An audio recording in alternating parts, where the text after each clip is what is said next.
Welcome to our comprehensive guide on Linkvertise.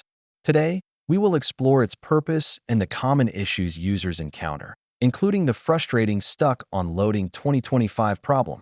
Linkvertise is designed to help users monetize links, but many face issues that stop them from accessing the content they need.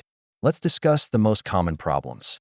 One particularly perplexing issue is being stuck on loading 2025. This can be incredibly frustrating and impede your access to vital content. Several factors could contribute to this loading issue.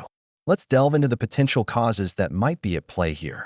Often, server-related problems can lead to extended loading times. Slow or overloaded servers may leave users waiting indefinitely.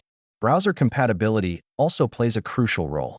Outdated browsers or corrupted cache can prevent Linkvertise from functioning correctly.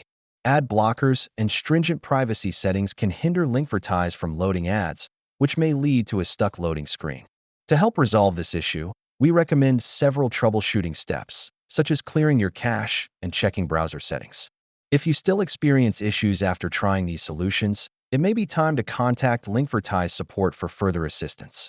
In conclusion, while being stuck on loading 2025 can be frustrating, understanding the potential causes and solutions will help you navigate your experience with Linkvertise more effectively.